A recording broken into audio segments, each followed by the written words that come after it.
레디 개장 시그널 12월 3일 수요일장 문을 열었습니다. 오늘도 저희와 함께 다양한 시그널들 포착해 가시길 바랄게요. 간밤 뉴욕 증시 3대 지수 일제히 상승 마감했습니다. 기술주의 약진 또 비트코인이 장중 9만 2천 달러를 돌파하면서 시장 전반적으로 투심이 회복됐습니다. S&P 500 지수와 나스닥이 장중 반등을 하긴 했지만 비트코인이 10% 급등하면서 전날의 낙폭을 대부분 만회를 했습니다. 엔비디아도 강보합권에서 기술주 중에서는 마무리를 했고 특히 AI 인프라 기업인 크레도 테크놀로지가 장중 14% 급등세를 시현하면서 섹터를 강하게 받쳐주었습니다. 또 애플도 52주 신고가를 경신하면서 눈에 띄었는데 이어지는 글로벌 이슈 브리핑에서 자세한 내용 살펴보도록 하겠습니다. 현재 CME 패드워치에 따르면 12월 금리 인하 가능성은 87%를 넘었습니다. 11월 중순, 하순보다 더욱더 강력해지고 있는데요. 뿐만 아니라 통계적으로 12월은 S&P 500 지수가 약 1% 정도 오르는 상승하는 구간이라고 합니다. 여기에 여러 가지 산타 랠리의 이 재료들을 찾고 있는 투자자들의 움직임 속에서 위험 회피 심리는 다시 한번 수면 아래로 내려가는 양상을 보였습니다. 또 파월 의장의 연설이 있었죠. 하지만 FOMC 회의 이전에 한 10일 정도 블랙아웃 기간이기 때문에 어떠한 통화정책 관련된 언급은 하지 않았습니다. 하지만 연준 위원들이 계속해서 비둘기파적 발언을 이어가고 있고 여기에 직간접적으로 반박을 하는 메시지는 내놓지 않아서 금리 인하 가능성은 여전히 견조한 흐름을 보여주고 있습니다. 국내 시장은 순환매 장세가 정말 강하게 전개되고 있습니다. 지난 금요일 그리고 월요일에는 코스닥이 코스피보다 강했는데 어제는 코스피가 그 바톤을 잡아갔습니다. 엔캐리 청산 우려에도 불구하고 양지수 모두 모처럼 동반 강세를 보이며 장을 마쳤던 어제 좀 눈에 띄었던 섹터가 자동차주, 지주사 이렇게 있겠죠. 미국 정부가 한미 무역 합의에 따라 한국 자동차 관세를 지난달 11월 1일부터 15% 소급 적용한다라는 공시가 이어지면서 자동차주가 오랜만에 고개를 들었고요. 특히 로봇이라는 이 개별 모멘텀이 함께한 종목들의 흐름이 참 인상 깊었습니다. 잠시 후 거래대금 상위단 코너에서 짚어보도록 하겠습니다. 또 반도체도 외국인 수급이 몰리면서 강세를 보였고요. 상법 개정안 모멘텀이 함께한 그 지주사들도 자금이 함께 쏠렸던 하루였습니다. 오늘은 또 순환매 장세 속에서 다른 테마도 섹터로 자금이 이동할지 아니면 어제와 같은 비슷한 흐름이 이어질지 잠시 후 개장 뒤에 살펴보도록 하겠습니다. 저희 레디 개장 시그널에서는요, 간밤 미증시 또 국내 증시 마감 상황은 물론이고요. 간밤에 있었던 중요한 글로벌 이슈들도 저와 함께 살펴볼 예정입니다. 또 개장 이후에는 개장 상황 함께 모니터링할 예정이고요. 또 요즘 우리 시장에서 눈에 띄고 있는 트렌드 섹터까지 살펴볼 예정입니다. 끝까지 시청하셔서 다양한 투자 인사이트 얻어가시길 바라겠습니다. 또 저희 방송 유튜브로도 시청 가능합니다. 유튜브 검색창에 팍스경제TV라고 검색하셔서 들어오셔도 좋고요. 하단에 나와 있는 QR코드 타고 들어오시면 저희 방송과 연동되어 있는 링크가 하나 뜹니다. 그 링크 타고 들어오시면 저희 방송 실시간 또 다시 보기도 가능합니다. 방송 놓치셨다면 꼭 시청해 주시길 바랍니다. 그 링크 타고 들어오셔서 좋아요, 구독 그리고 댓글도 남겨주시면 저희도 활발하게 참여하도록 하겠습니다. 그럼 저희 어제장 마감 상황 자세히 알아볼 시간이죠. 백소영 캐스터가 준비했다고 합니다. 안녕하세요. 레디 개장 시그널 캐스터 백소영입니다. 이틀간 숨을 고르던 코스피가 어제는 반등에 성공했습니다. 수급이 밀어주고 반도체와 자동차주가 끌어주는 장세가 펼쳐졌는데요. 엔캐리 트레이드 청산 우려에도 우리 증시 잘 버텨준 하루였습니다. 자세한 마감 상황 함께 살펴보시죠. 코스피가 3거래일 만에 반등에 성공했습니다. 2% 가까이 올라주면서 3,994선에 장 마감했습니다. 코스닥 역시 5거래일 연속 오름세 이어가고 있는데요. 잔잔하지만 길게 올라가는 흐름 이어가면서 0.65% 상승한 928선에 장 마감했습니다. 이어서 수급 상황도 만나보겠습니다. 어제 수급에서 포인트는 고환율에도 불구하고 외국인이 이틀 연속 순매수에 나섰다는 점입니다. 코스피 대형주를 중심으로 사자세 보였는데요. 1조 넘는 물량을 담아냈습니다. 기관 역시 3,929억 원 순매수했고요. 개인 홀로 1조 5천억 원대 순매도했습니다. 코스닥 시장에서는 외국인 홀로 1,253억 원대 순매도했고요. 개인과 기관이 이 물량 모두 담아내주면서 지수 소폭 상승했습니다. 네, 수급 상황 함께 살펴봤고요. 이어서 시장이 주목한 국내 핫 이슈 두 가지 만나보겠습니다. 먼저 첫 번째 이슈는 내년 세제 개편안이 정부의 원안 그대로 국회를 통과했다는 소식입니다. 먼저 법인세는 1%포인트씩 인상되고요. 투자자들이 가장 관심이 많을 배당소득 세제도 크게 바뀝니다. 새로 도입되는 배당소득 분리과세는 구간별 세율이 조정됐습니다. 특히 50억 원 초과 배당에는 최고 30% 세율이 적용되는 새로운 구간이 신설이 됐고요. 2천만 원까지는 14%, 3억 원까지는 20%, 50억 원까지는 25%의 세율이 적용됩니다. 세제 부담은 줄이고 고액 배당자 과세는 강화하겠다는 취지로 보입니다. 이어서 두 번째 이슈도 바로 확인해 보겠습니다. 두 번째 이슈는 OECD가 내년 세계 성장률을 2.9%로 내다보면서 둔화할 것이다라고 전망했다는 소식입니다. 글로벌 관세 인상 여파와 소비 악화로 내년 세계 성장률이 둔화할 것이라고 내다본 건데요. 올해 GDP 성장률은 3.2%, 내년은 2.9%로 전망했습니다. 상반기 미국 관세 인상을 앞두고 생산과 무역이 선행적으로 증가하면서 성장률에 기여했지만 하반기부터는 이 효과가 줄었다고 평가했는데요. 또 미국과 중국으로의 수입품에 부과된 높은 관세가 사업 비용과 최종 상품 가격에 영향을 미치면서 투자와 무역 성장을 위축시킬 것으로 내다봤습니다.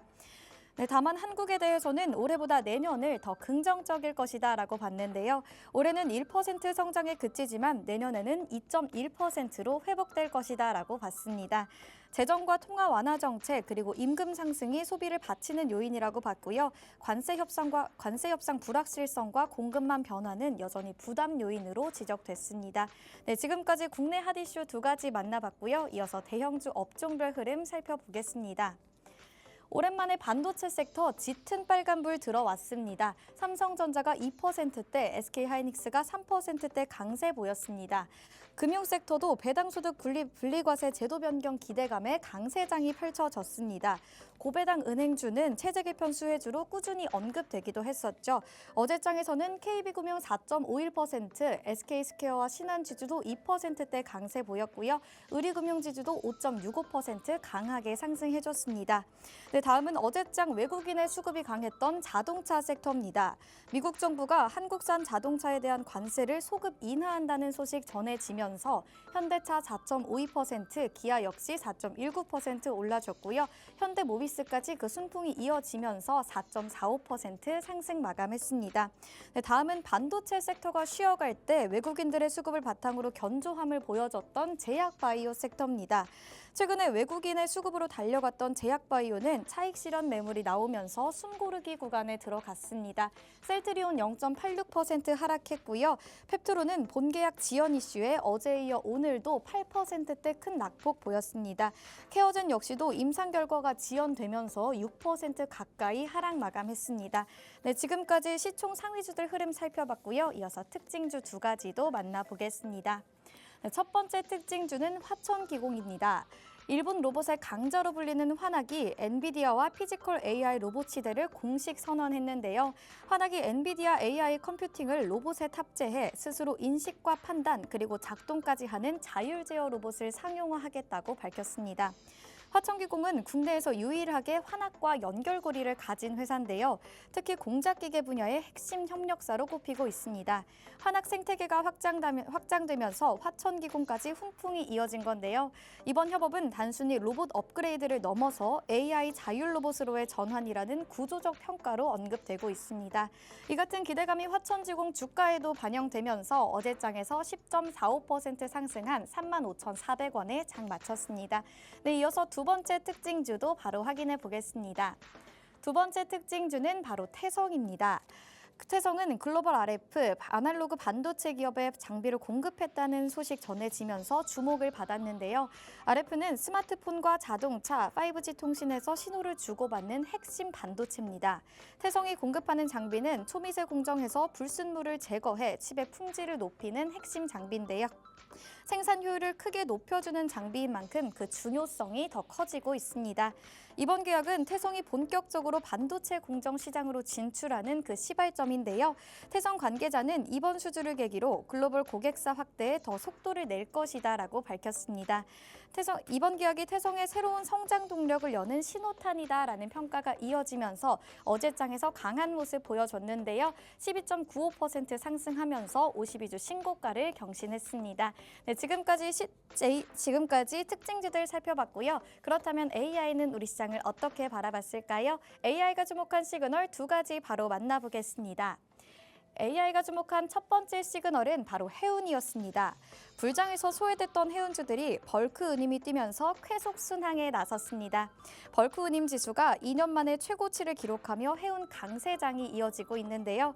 물동량은 크게 늘어났는데 선박 공급은 제한적이어서 운임 상승 흐름까지 지속되고 있습니다. 여기에 우리 해운과 조선, 항만 사업을 하나로 묶는 통합 전략의 필요성도 다시금 주목받고 있는데요. 선박해양플랜트 연구소장은 선박과 자율운항, 스마트 항만을 단일 체계로 연결해야 미래 경쟁력을 확보할 수 있다라고 말하면서 강조했습니다. 운임 강세 속에서 산업구조 전환 논의까지 맞물리면서 해운 업종 어제 시장의 주인공으로 부상했습니다. 네, 관련주로는 페노션이 가장 강하게 튀면서 11.17% 크게 올라졌고요. 대한해운도 10% 가까이 상승해줬습니다. 동상화인텍과 한국카본, 현대글로빌스 모두 3% 이상의 상승 흐름 보여줬습니다. 이어서 AI가 주목한 두 번째 시그널도 만나보겠습니다. AI가 주목한 두 번째 시그널은 바로 조선기자재였습니다. HD현대중공업과 HD현대미포가 합쳐진 통합 HD중공업이 공식 출범했습니다. 두 회사가 합쳐지면서 방산과 특수선 그리고 친환경 선박을 한데 묶은 대형 조선사가 새로 만들어진 건데요. 이번 통합으로 마스가 프로젝트에도 그 속도가 붙을 전망입니다. HD현대는 현재 1조 원 수준인 방산 매출을 2035년까지 10조 원 규모로 키우겠다는 청사진도 제시했습니다. 중국과 일본이 조선사 합병으로 초대형 기업을 만들어가는 상황에서 우리나라도 경쟁력 확보를 위한 몸집 키우기와 기술 시너지 전략을 본격화한 건데요. 이 같은 소식에 조선업 전반에 대한 시장이 다시금 높아졌습니다. 어제 조선은 물론 조선 기자재 관련주들에도 훈풍이 불었는데요. 삼형엠텍 10% 넘는 강세 보였고요. 동성화인텍과 STX 엔진 모두 6%대 강세 보여줬습니다. 뉴로메카와 HD 현대마린 엔진까지 모두 좋은 흐름 이어간 모습입니다. 네, 지금까지 AI가 주목한 시그널 두 가지 함께 살펴봤고요. 이어서 미증시도 살펴보겠습니다. 뉴욕 증시 하루 만에 반등에 성공했습니다. 비트코인의 부활과 기술적 강세에 힘입어 상승했는데요. 자세한 지수 함께 살펴보시면 다우존스 0.39% 상승한 47,474선에 거래 마쳤고요. 나스닥 역시 0.959% 상승하면서 23,413선에 장 마감했습니다. S&P 500도 0.25% 올라주면서 6,829선에 거래 마친 모습입니다. 네, 이어서 업종별로도 함께 만나보겠습니다. 오늘장 뉴욕 증시 기술주가 강한 모습 보여줬습니다. 마이크로소프트 0.67% 상승했고요. 엔비디아도 0.86% 상승해줬습니다. 특히 엔비디아는 간밤 컨퍼런스에서 시장이 우려하는 AI 버블은 없다라고 못 박으면서 1%대 강세 보여줬습니다. 애플은 아이폰의 시장 점유율이 여전히 견고하다는 평가 속에 1.09% 상승했고요. 아마존 역시 트레니엄 3 칩 발표 소식과 웰스파고의 목표가 상향 소식 전해지면서 0.23% 상승 마감했습니다. 네, 반면 테슬라는 약보 합권에서 마감했습니다. 테슬라의 시가총액은 너무 터무니없이 고평가되었다라는 마이클 버리의 비판에 영향을 받은 것으로 보입니다.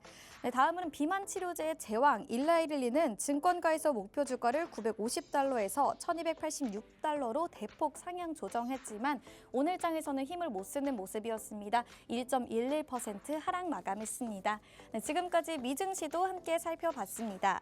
암호화폐 시장이 반등에 성공하면서 미국 증시를 끌어올려줬습니다. 비트코인은 하루 만에 6% 넘게 상승하면서 9만 달러를 회복했는데요.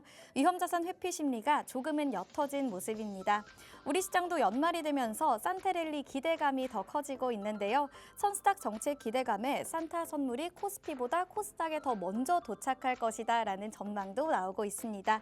네, 미증시 상승 흐름에 이어서 우리 시장도 좋은 흐름 이어갈 수 있을지 계속해서 저희 방송과 함께 지켜보셔야겠습니다. 이럴 때일수록 중요한 건 바로 장전 전략이겠죠. 저희 하단에 있는 QR코드 스캔하시면 계속해서 저희 소식 실시간으로 만나보실 수 있고요. 오늘 방송도 끝까지 함께 하시면서 시그널 포착해 가시기 바랍니다. 저는 지금까지 워밍업 도와드린 캐스터 백소영이었습니다.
글로벌 증시 이어가겠습니다. 간밤 뉴욕 증시 3대 지수 일제히 상승 마감했습니다. 암호화폐 전반적으로 전일의 낙폭을 만회했고 또 간밤 연준의 2인자죠. 존 윌리엄스 뉴욕 연은 총재가 금리 인하 가능성을 좀 시사하는 발언을 하면서 주가는 반등에 성공했습니다. 여기에 파월 의장이 연설에서 직간접적으로 이 높은 금리 인하 기대감에 반박을 하지 않았다라는 점, 또 최근 실업률이 4.4%를 기록했고 ADP 민간 고용, 베이지북 전반적으로 둔화된 고용을 시사했기 때문에 금리 인하를 여전히 뒷받침해주는 양상이 보였습니다. 또 간밤 비트코인도 장중 92,000달러를 회복하면서 투자 심리를 전반적으로 회복시켰는데요. 다우지수는 전장보다 0.39% 상승한 채 거래를 마쳤고요. S&P 500 지수도 0.25% 상승한 채 6,829선 마감했습니다. 나스닥도 0.59% 상승한 채 거래를 마감했습니다. 이 투자 심리가 잠시 후 개장되는 국내 시장에도 좀 긍정적 영향을 줄지 지켜보도록 하겠습니다. 금값은 직전 거래일에 6주 만에 최고치를 찍은 뒤 간밤에는 금 가격이 소폭 조정을 받으면서 내려왔습니다. 0.7% 하락한 채 4,241달러 선에 거래를 마쳤고요.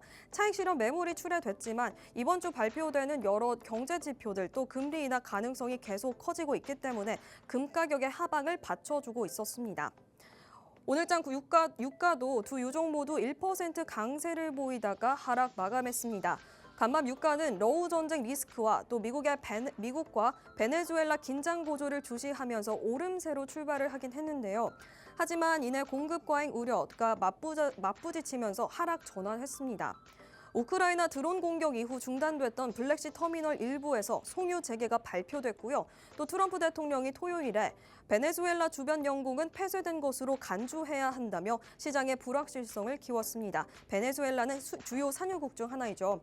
브렌트유는 1.14% 하락한 배럴당 62달러 선, WTI는 1.15% 하락한 58달러 선에 거래 마무리했습니다. 달러는 전날 매도회 이후 엔화 대비 방향성을 찾지 못했습니다. 일본은행의 12월 금리 인상 가능성은 여전히 남아있지만 달러가 그래도 어제의 하락을 딛고 되살아난 모습을 보이더니 약보합권의 거래를 마쳤는데요. 유로는 생각보다 약간 높은 물가지표를 소화하면서 소폭 상승했습니다. 요즘 시장의 화두인 달러엔 환율은 156엔으로 0.3% 상승했습니다. 전날 2주 최저치까지 떨어졌다가 반등을 한 건데요. 이는 일본 10년물 국채 입찰에서 수요가 생각보다 강했다라는 이슈를 소화한 것으로 현재 풀이가 됩니다. 저희 이제 히트맵 보면서 섹터별 또 종목별 흐름 체크해 보겠습니다. 간밤 기술주가 참 강했었죠. M7 종목 위주로 살펴보도록 하겠습니다. 먼저 애플은 간밤 AI 총괄 책임자가 물러났다라는 소식이 들렸습니다. 그런데 주가가 사상 최고가를 경신을 했는데요. AI 인사 악재 뉴스가 나와도 시장은 이 AI 리더십 교체를 크게 부정적으로 보지 않고 애플의 아이폰 호실적 그리고 온디바이스 A의 신뢰를 더 크게 반영하고 있으므로 현재 풀이가 되고 있습니다. 엔비디아는 시놉시스의 20억 달러 전략 지분 투자를 포함한 연속적인 파트너십 발표 이후 프리마켓에서부터 주가가 반응이 있었습니다. 시놉시스는 이 반도체 설계 자동화 시스템 기업이죠. 이 지분을 투자한 게 일각에서는 구글의 TPU를 견제하려는 움직임이 아니냐라는 평가가 함께하고 있습니다.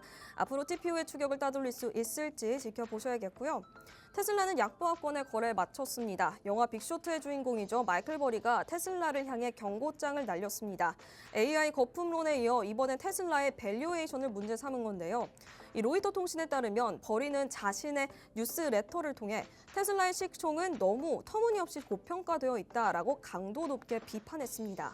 테슬라의 간밤 기술주 강세 톡에서도 조정을 받으며 거래 마쳤습니다. 인텔은 간밤 애플과 협업을 할 수 있다라는 기대감 속에 장중 7% 상승을 했습니다. TF 인터내셔널의 한 애널리스트가 지난주 X를 통해 이렇게 밝혔습니다. 인텔이 이르면 2027년 초부터 애플의 맥북 에어 또 아이패드 프로에 탑재되는 M 시리즈 칩을 생산할 가능성이 크다고 밝혔는데요. 이 애널리스트의 전망이 현실화될 경우 외부 고객 확보에 어려움을 겪어온 인텔의 파운드리 산업에 대한 시장의 신뢰가 크게 회복될 수 있다라는 평가가 나오면서 하루 만에 반등에 성공했습니다. 그럼 이어서 오늘장 흐름을 예측해보기 위해 전일장과 간밤에 나왔던 글로벌 이슈들 살펴보도록 하겠습니다. 여러 가지 이슈를 준비했는데 기술주가 간밤에 강했기 때문에 관련된 이슈들로 한번 챙겨와 봤는데요. 먼저 애플 이슈 살펴보도록 하겠습니다. 히트맵 브리핑 때 말씀드렸다시피 간밤 애플에서 AI 관련 인사 개편이 있었습니다. 기사 헤드라인 살펴보면 Apple's AI head retires, the stock is hitting a record high. 그러니까 기존의 AI 책임자는 물러나고 애플의 신임 책임자로 마이크로소프트와 구글에서 근무한 연구원이 투입이 된 건데요. 총괄 책임자가 물러났음에도 불구하고 애플의 주가는 52주 신고가를 터치하는 좀 역설적인 상황이 펼쳐졌습니다. 시장에서는 AI 지각생이라는 이미지를 갖고 있는 이 애플의 사업부 개편을 통해 AI 분야로 확장성을 좀 확보하려는 움직임을 보이는 것 아닌가라고 좀 긍정적으로 해석을 했습니다. 애플은 작년에도 그랬고 올해도 그렇고 AI 관련 인프라에서 좀 지연되는 모습을 보여줬는데요. 그나마 최근에 아이폰 17이 잘 팔리고 있고 주가가 그러면서 올라오기 시작했는데 결국 내년이 중요한 한 해일 것 같습니다. 그동안 애플 쪽에 여러 가지 AI 인재들이 메타나 오픈 AI 쪽으로 빠져가면서 구글의 인재 영입을 통해 AI 생태계에서 숨가쁜 추격을 해왔습니다. 내년쯤에는 인텔리전시나 온디바이스 AI 쪽에 대한 이 저변으로 승부수를 내놓지 않을까 하는 기대감을 해볼 수 있는 상황입니다. 또 아이폰 17에 이어서 내년에 첫 폴더블 폰도 출시한다고 합니다. 예전에 팀쿡 CEO가 임명된 후 아이폰 프로를 내세우면서 정말 주가가 고공행진을 했었는데 이번 폴더블 폰에 거는 기대도 같은 이유로 기대가 큰 상황입니다.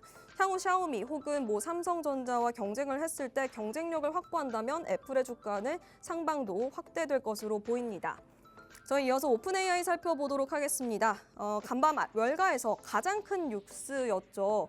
오픈 AI 샘 올트먼 CEO가 내부 메모를 통해서 코드 레드를 선포했습니다. 회사 역량을 챗 GPT 개선에 집중해라라고 지시한 건데 기사에 따르면 구글 제미나이 3의 약진으로 AI 업계 선두를 빼앗길 것 같다라는 이 위기감 속에서 이러한 결정을 한 것으로 풀이가 되는데요. 여기에 두 가지 시사점이 있습니다. 먼저 올트먼 CEO는 사내 메모에서 광고를 비롯해 건강, 쇼핑, 에이전트, 개인 비서 같은 이 오픈 AI가 기존에 추진했던 프로그램을 우리 좀 미루자라고 메시지를 던진 겁니다.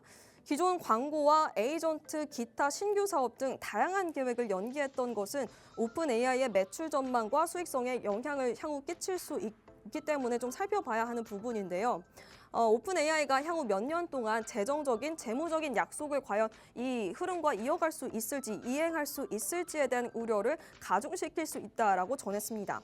뉴욕 증시에서도 최근 이 이야기가 나오면서 AI 버블 논쟁의 핵심 우려 사항이었죠. 하지만 두 번째 시사점은 방향성이 좀 다릅니다. 다음 주 오픈 AI 제미나이 3보다 좀 성능이 더 좋은 새로운 추론 모델을 출시할 예정이기 때문인데요. 다음 주 발표될 새 모델이 제미나이 3보다 정말 더 괜찮다면 향후 몇 주 또 몇 달 동안은 이 우려를 좀 잠식시킬 수 있다라는 관측도 함께 했습니다. 간밤 챗 GPT 앱을 총괄하는 털리 오픈 AI 부사장은 X 게시글에서 현재 우리의 초점은 챗 GPT를 더욱 유능하게 만들고 성장을 지속시키며 세상으로의 접근을 확장하는 것이라며 동시에 더 직관적이고 개인화된 느낌을 주도록 만들 것이다 라고 밝혔습니다. 저희 아마존 이슈도 살펴보도록 하겠습니다. 아마존이 자체 AI 칩을 내놓았습니다. 전력 효율성을 끌어올린 자체 칩을 출시하면서 엔비디아의 도전장을 내민 건데요. 아마존 웹 서비스는 간밤 미국 라스베가스에서 개최된 클라우드 컴퓨팅 컨퍼런스에서 이렇게 밝혔습니다. 컴퓨팅 성능이 높은 동시에 전력 소모는 오히려 줄인 자체 AI 칩 트레니니엄 3를 출시한다라고 공개했습니다. 이 제품은 전작인 트레이니엄 2와 비교했을 때 컴퓨팅 성능은 4배 이상으로 끌어올렸고요. 반면 에너지 소비량은 40%가량 낮췄다는 게 특징입니다. 현재 AI 데이터 센터 등 AI 인프라 측면에서 아킬레스건으로 꼽히고 있는 이 전력 소비를 줄인 것에 대해 시장은 관심을 받고 있습니다. 앞으로 누가 더 이 가성비가 아닌 전성비, 즉 전력 대비 성능을 끌어올릴 수 있을지 경쟁도 더욱 더 심화될 전망인데요. 아마존 웹 서비스는 새로운 이 AI 칩을 활용하면 엔비디아의 GPU보다 AI 모델을 훈련하고 또 운용할 때 드는 비용을 최대 50% 절감할 수 있다라고도 덧붙였습니다. 현재 AI 구동을 통한 위한 이 칩 시장에서 엔비디아가 80%, 또 90%의 임박한 점유율로 압도적인 1위를 달리고 있는 상황입니다. 근데 이렇게 전력 효율을 앞세운 맞춤형 AI 칩을 TPU로 시작해서 계속 출시가 된다면 엔비디아의 아성에 도전을 하고 있는 이 모습이 어떻게 끝날지 좀 지켜봐야 할 것 같습니다. 이에 위기감을 느낀 최근 엔비디아는 SNS를 통해 우리 제품은 업계보다 한 세대 앞서 있다라고 강조하기도 했습니다. 저희 이어서 글로벌 시장 분위기까지 살펴봤고요. 시선을 국내 시장으로 좀 돌려보도록 하겠습니다. 개장 전에 거래대금 상위단 살펴보면서 오늘 장은 또 어떻게 흘러갈지 예측을 해볼 건데요. 어제 자동차, 또 지주사, 금융주들 강했었죠. 관련된 종목들로 픽을 해왔습니다. 먼저 현대오토에버부터 살펴볼까요? 어제 전차군단이 코스피 지수 상승을 해줬는데 오전장에서 확실하게 수급이 유입됐던 쪽은 사실 자동차주였습니다. 현대차 그룹주 안에서도 로봇 모멘텀을 가지고 있는 현대오토에버가 시세를 분출해줬고요. 현대오토에버뿐만 아니라 현대차, 현대위아 모두 강했습니다. 러트닉 미국 상무장관이 한국과 미국의 무역 합의에 따라 한국산 자동차를 이제 지난달 11월 1일부터 소급해서 적용한다라는 소식이 전해졌습니다. 이 소식 속에서 자동차 관련주들의 수급이 몰렸던 하루였는데요. 관세 리스크가 어느 정도 해소된 상황에서 이 자동차 섹터의 추세적인 또 지속적인 상승을 기대하긴 조금 이른 감이 있긴 하지만 요즘 계속 시장에 관심을 받고 있는 이 피지컬 AI라는 관점에서 바라보게 된다면 이야기는 달라지겠습니다. 어제 나온 이슈였죠. 일단 현대차가 엔비디아의 GPU를 공급받았다라는 소식이 들려왔습니다. 이 GPU를 공급받았다는 게 사실 이 GPU를 활용해서 피지컬 AI로 저변을 넓히겠다라는 의지를 볼 수 있기 때문에 관련 기대감으로 현대차 그룹주들 모두 상승을 했는데요. 그 안에서도 현대오토에버는 18% 급등세를 시현했습니다. 개장 후에도 자동차주 움직임 함께 체크해 보도록 하겠습니다. 이어서 신한지주도 가져왔습니다. 어제 외국인과 기관의 수급이 좀 뚜렷하게 갈렸던 하루였는데 외국인이 자동차, 해운에 수급이 쏠렸다면 이 기관은 금융에 집중하는 흐름을 보여줬습니다. 요즘 금융주들이 다시 고개를 들고 있는데 지난 30일 배당소득 분리 과세안이 여야 합의를 통해서 기재부를 통과하면서 전반적인 투자 심리가 개선이 됐습니다. 여기에 수익률과 배당에 대한 매력 그리고 정부 정책 모멘텀까지 함께 하면서 어제 신한지주의 수급이 쏠렸었는데요. 법원의 주요 내용과 향후 금융주에 어떤 영향을 미칠지 잠시 살펴보도록 하겠습니다. 이 배당소득 분리 과세가 왜 좋냐고 하면은 고배당 기업은 배당 성향이 40% 이상 혹은 전년 대비해서 배당을 10% 이상 증가시킨 기업, 이런 기업들에 대해서 이 배당 지급액을 금융소득 종합과세에 포함시키지 않고 따로 배당을 분리해서 과세하겠다라는 내용이 배당소득 분리과세입니다. 즉 투자자 입장에서는 세금이 확 줄어들었다라고 이해할 수 있겠죠. 이게 금융업 쪽에 호재로 작용을 할 것으로 관측이 되고 있습니다. 이전에는 높은 배당을 지급하기 어려워서 그동안 우리나라 기업들의 배당을 많이 못 늘리고 있는 상황이었고 이게 나아가서 코리아 디스카운트의 요인으로도 뽑히기도 했었죠. 그런데 이게 좀 해소가 되면서 배당을 더 많이 지급하는 금융주로 시장에 관심이 모이고 있습니다. 신한지주 안정적인 배당 정책을 함께하고 있기 때문에 관련 모멘텀에 힘입어 2% 강세 시현했습니다. 저희 시간 관계상 코스닥 코스닥 관련된 이슈들은 다음에 살펴보도록 하고요. 개장 전에 정보만 해볼 만한 정보들 살펴봤는데 지금 개장한 지 3분이 지났습니다. 개장 상황 체크한 뒤 다시 돌아오도록 하겠습니다.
12월 3일 수요일장 개장했습니다. 관련된 이슈들 지수부터 저희 개장 상황 체크해 보도록 할게요.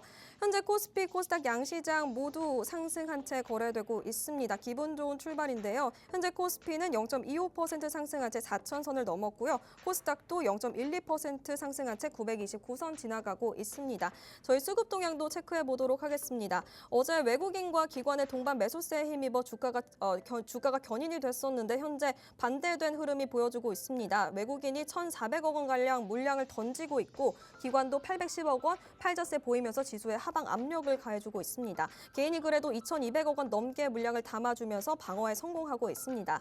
코스닥 시장에서도 마찬가지로 외국인의 기관의 양 매도가 눈에 띄고요. 개인이 816억 원 담아주면서 지수를 그래도 견인해주고 있습니다. 시가총액 상위단도 체크해 보도록 하겠습니다. 현재 1위부터 10위까지 혼조세 보여주고 있는데 KB금융 그리고 기아를 제외하고는 일제히 빨간불입니다. 삼성전자, SK하이닉스 프리마켓에서부터 출발이 좋았거든요. 그리고 필라델피아 반도체 지수가 1% 넘게 상승 마감을 하면서 현재 주가 흐름이 좋습니다. 삼성전자도 1% 넘게 상승한 채 거래되고 있고요. SK하이닉스도 0.72% 상승한 채 56만 2천 원에 거래되고 있습니다. 이어서 저희 코스닥 시가총액 상위단 흐름도 체크해 보도록 하겠습니다. 1위부터 10위까지 혼조세 보여주고 있는데요. 알테오젠을 제외하고는 바이오주의 흐름이 좋지 않습니다. 현재 에코프로, BM, 에코프로 형제주들도 각각 0.5%, 0.7% 하락한 채 거래되고 있습니다. 각각 15만 8,300원, 9만 3,400원에 거래되고 있다는 점 체크해 보시면 좋을 것 같습니다. 저희 개장 상황 여기까지 체크해 보도록 하고요. 이어서 요즘 우리 시장에 눈에 띄고 있는 트렌드 섹터 알아볼 시간이죠. 김세아 캐스터가 준비했다고 합니다. 전해주시죠. 안녕하세요. 캐스터 김세아입니다.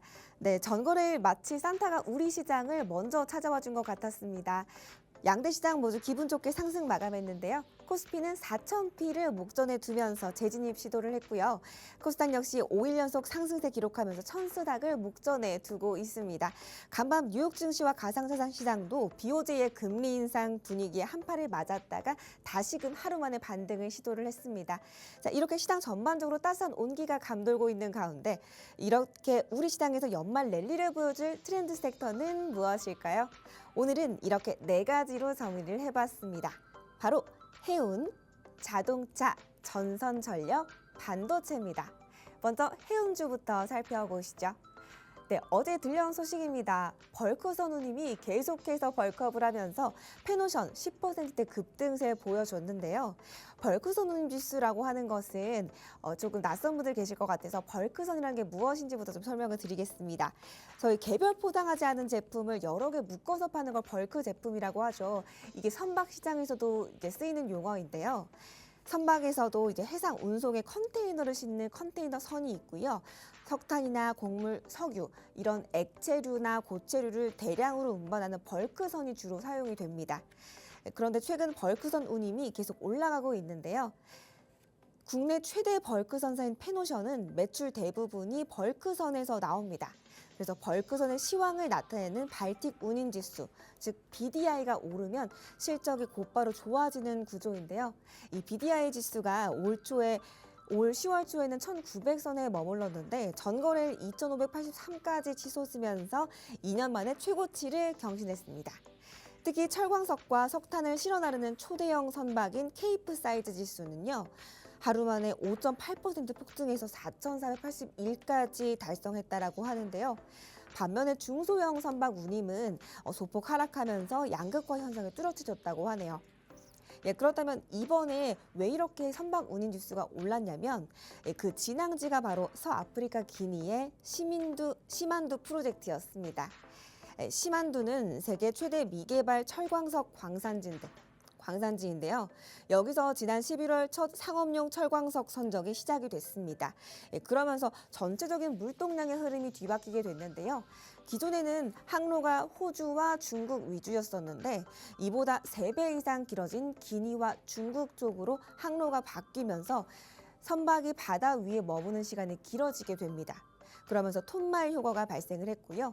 이로 인해서 실질적으로 선박 공급이 부족이 되면서 운임이 폭등한 거죠. 이렇게 해운업계 전반적으로 실적 기대감 올라오면서 투자 심리 자극이 됐고요.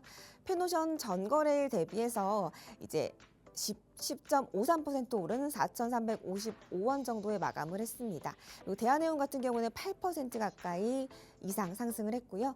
다른 해운 기업들 주가도 나란히 강세를 보였었습니다. 여기에 대해서 한국투자증권에서는 단기적으로는 밸류에이션 매력도 있고 장기적으로는 LNG 정책 수혜에 대한 것도 주목할 시점이라고 덧붙이기도 했습니다. 이렇게 해운주 살펴봤고요. 이어서 자동차 섹터도 한번 살펴보겠습니다.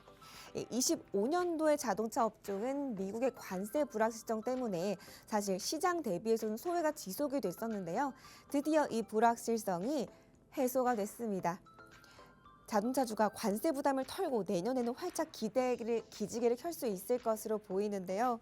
러트닉 미국 상무장관이 한미 무역 합의에 따라서 한국산 자동차 관세를 지난달 1일부터 소급 적용해서 15%로 인하한다고 공식적으로 밝혔습니다. 이에 따라서 자동차주랑 부품주까지 연달아서 전반적으로 상승세 보였는데요. 관세 인하 조치가 소급 적용된 배경은 이렇습니다. 양국이 지난달 MOU에서 한국 국회가 법안을 제출하는 달에 1일자로 관세 인하를 소급 적용하기로 했고요. 더불어민주당이 지난달 대미투자 특별법을 발의하면서 이 조치가 공식화된 겁니다. 이렇게 자동차주가 불확실성 털어버리면서 올해 4분기와 내년 안정적인 흐름 보일 것으로 시장은 예상하고 있고요. 대신증권 리포트에서도 잇따라 자동차 섹터의 목표 주가 상향하고 있습니다. 또 26년도 자동차 업종 아웃퍼폼 전망하고 있고요. 실적과 밸류에이션 이 두 가지의 투자 포인트를 중심으로 전략 짜는 거 중요하다고 이야기하고 있는데요. 또 전문가들이 실적 개선 동력으로 꼽는 핵심 모멘텀이 크게 세 가지입니다. 첫 번째는 관세 인하 효과가 있고요. 두 번째는 기아 텔루라이드 풀체인지 등 하이브리드 차량의 판매 확대가 예상이 되고 있습니다. 내년 1분기에는 텔루라이드 시스템 풀체인지 시점이 예정이 되어 있습니다. 이것 때문에 큰 규모로 상승할 거라고 예상이 되고 있다는 점 참고해 보시고요. 세 번째는 역대급 수출 실적입니다. 11월 자동차 수출액 전년비 13.7% 증가해서 연간 사상 최대 수출 기록을 경신될 것으로 지금 예상이 되고 있고요. 따라서 완성차 시장 주도하는 현대기아 주목받고 있고 또 부품주 SL과 HL만도 그리고 현대옵토에버도 주목을 받고 있죠. 부품주 단에서는 실적뿐만 아니라 자율주행과 로봇 부품 분야 확대 가능성 있는 종목 위주로 관심받고 있다는 점 지속적으로 좀 체크를 해보시면 좋겠습니다. 이렇게 전반적으로 자동차주들 상승세 보여줬다는 점 확인해 보시고요. 이어서 전력과 전선 섹터도 살펴보겠습니다. 저희 꾸준히 구조적으로 성장 기대감 받아왔던 섹터죠. 이제 AI 확산이라는 메가 트렌드 아래에서 필수 인프라 투자 수혜주로 주목을 받고 있습니다. 또 수출 역대 최고로 지금 기록을 했죠. 관세청에 따르면 연간 최고치였던 71억 달러 이미 11월 달에 넘어섰다라고 합니다. 4년 연속으로 최고 실적 이어가고 있는데요. 배경은 역시 AI입니다. 인공지능 확산으로 전력 인프라 투자 급증하면서 믿고 쓸 수 있는 고효율의 K전력기기 수요가 빠르게 증가했기 때문인데요. 품목별로 보면 전선이 34.9%, 변압기, 그리고 정전과 사고 예방에 필수적인 접속 차단기 순서로 수출의 많은 부분 차지하고 있습니다. 또 국가별로는 데이터 센터가 가장 많은 역시 미국이 가장 많이 차지를 했고요. 미국행 수출품 중에서 가장 많은 것은 역시 변압기인데요. 엔비디아나 구글, 메타 이런 대형 빅테크 기업들의 데이터 센터 확장과 미국 내 노후 전력 교체 사업 이 부분이 맞물린 영향으로 풀이되고 있습니다. 또 데이터 센터 가동을 위한 전력 수요가 또 2030년에는 4배까지 증가할 것으로 보고 있기 때문에요. 시장에서는 전력 섹터의 호실적 조금 더 장기적으로 보고 있다는 점 참고해 보시면 좋겠고요. 또 여기에 AI 버블 우려가 일부 완화된 점도 전력주에 긍정적으로 작용을 했습니다. 네, 전일 손정희 소프트뱅크 그룹 회장이 AI 거품론에 대해서 굉장히 재미있는 이야기 꺼내놨습니다. 네, AI가 버블인가라고 질문한 사람은 어리석다라고 얘기를 했고요. 엔비디아 지분은 전략 매각한 데에 대해서 사실은 단 한 주도 팔고 싶지 않았다라고 언급을 했습니다. 네, 이 소식에 산일전기, LS일렉트릭 그리고 대한전선 이런 전력 설비 테마 일제히 상승세 보였고요. AI 시대의 전력 수요는 사실 필수적입니다.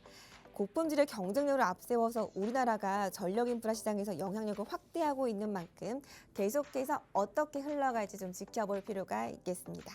네, 그리고 마지막으로 반도체 섹터 살펴보겠습니다. 전일 시장의 상승을 주도했던 섹터이죠. 전 거래일에 반도체 투톱과 반도체 장비 섹터 동반해서 좋았는데요. 네, 강한 이유 크게 두 가지 모멘텀 갖고 있습니다. 첫 번째는 엔비디아의 투자 소식입니다. 최근 엔비디아가 반도체 설계 소프트웨어 회사인 시놉시스에 20억 달러, 우리 돈으로 약 2조 9,400억 원 투자했다고 발표했습니다. 네, 이 소식이 주요한 이유는요, 바로 시놉시스 덕분에 AI 설계 속도가 혁명적으로 높아질 수 있기 때문입니다. 시놉시스는 반도체 설계에 필수적인 소프트웨어를 만드는 회사인데요. 여기 엔비디아가 갖고 있는 GPU 기반의 AI 기술과 시놉시스의 소프트웨어 기술이 더해진다라고 하면 기존의 반도체 칩을 설계하고 검증하는데 몇 주씩 걸리던 이 연산 작업을 며칠, 심지어 몇 시간 이내로 끝낼 수 있게 됩니다.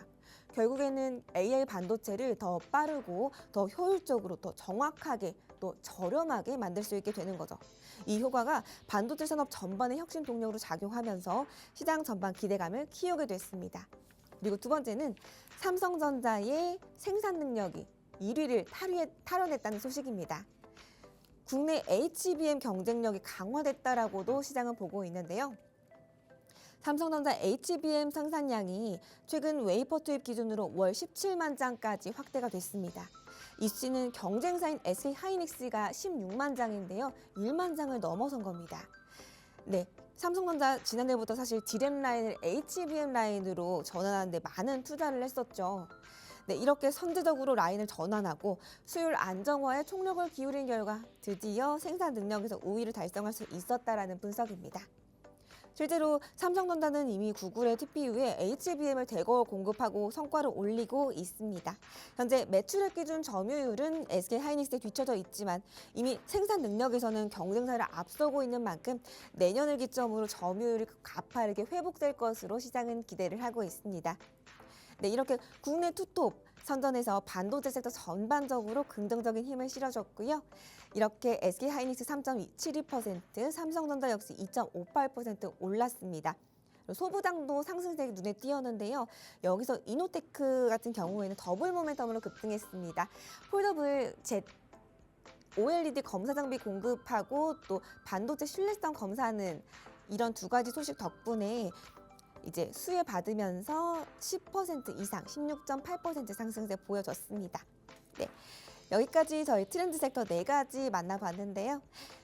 코스닥이 다시 1000스닥이라는 목표를 눈앞에 두고 있습니다. 과거에는 유동성이 사실 핵심이었는데요. 올해는 어떤 섹터가 주도하느냐 여기로 흐름이 흘러갈 것 같습니다. 과연 우리는 어디에 집중해야 할지 계속해서 저희 방송과 함께 하시면서 트렌드 잡아가시길 바랍니다. 지금까지 캐스터 김세아였습니다.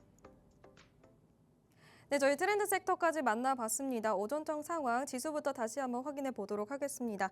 양지수 여전히 빨간불을 켜고 있습니다. 장 초반보다는 상승폭이 다소 둔화됐다는 조금 아쉬운 점은 있지만 그래도 외국인과 기관이 양지수에서 매도 물량을 던지는데도 불구하고 지수는 받쳐주고 있습니다. 시가총액 상위 단도 체크해 보겠습니다. 현재 1위부터 삼성전자와 SK하이닉스가 이전에는 모두 상승불을 켰었는데 현재 혼조 흐름 보여주고 있습니다. SK하이닉스 2% 하락 압력받은 채 거래되고 있다는 점 체크하시면 좋을 것 같고요. 이 이외에는 KB금융까지도 상승불을 켜고 있다는 점 체크를 해보겠습니다. 저희 개장 상황 여기까지 살펴보도록 하고요. 저희가 준비한 소식은 오늘 여기까지입니다. 저희 방송 중에 제공되는 정보는 투자 정보에 대한 조언일 뿐 해당 종목의 가치 하락 혹은 상승을 보장하지 않다는 점 유의해 주시고요. 저희 내일 같은 시간에 인사드리도록 하겠습니다. 시청해 주셔서 감사합니다.